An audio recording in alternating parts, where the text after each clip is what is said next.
சாதனை படைக்கப்பட்டவர்கள். ஷெரிடன் என்பவர் ஆச்சரியமான ஒன்றை கண்டுபிடித்தார்.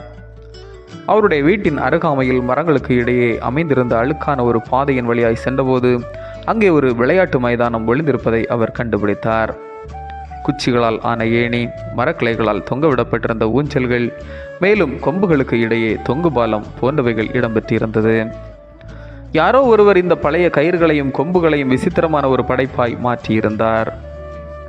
சுவிஸ் மருத்துவரான பால் டூர்னியர், நாம் தேவனுடைய சாயலில் படைக்கப்பட்டவர்கள் ஆதலால் விசித்திரங்களை கண்டுபிடிக்கின்றவர்களாய் படைக்கப்பட்டிருக்கின்றோம் என்கின்றார்.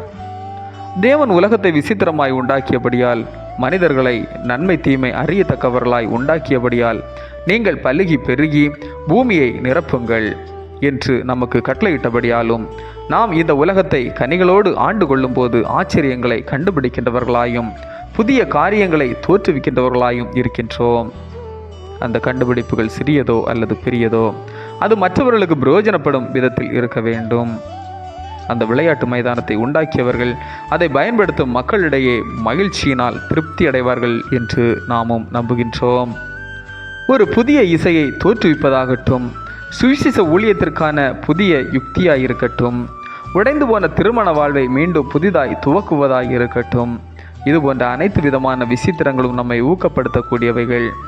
எந்த புதிய காரியத்தை செய்வதற்கு நீங்கள் தற்போது தூண்டப்படுகின்றீர்கள்? தேவன் தற்போது உங்களை புதிய விசித்திரத்திற்கு நேராய் வழிநடத்தி கொண்டிருக்கலாம்.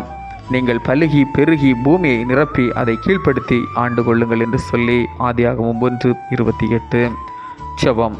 ஆச்சரியங்களின் தேவனே, உம்முடைய அன்பு நிமித்தம் உமக்காகவும் மற்றவர்களுக்காகவும் புதிய விசித்திரத்தை நான் செய்ய எனக்கு உதவி அருளும். ஆமேன். இந்த நாள் உங்களுக்கு இனிய நாளாக மலரட்டும்.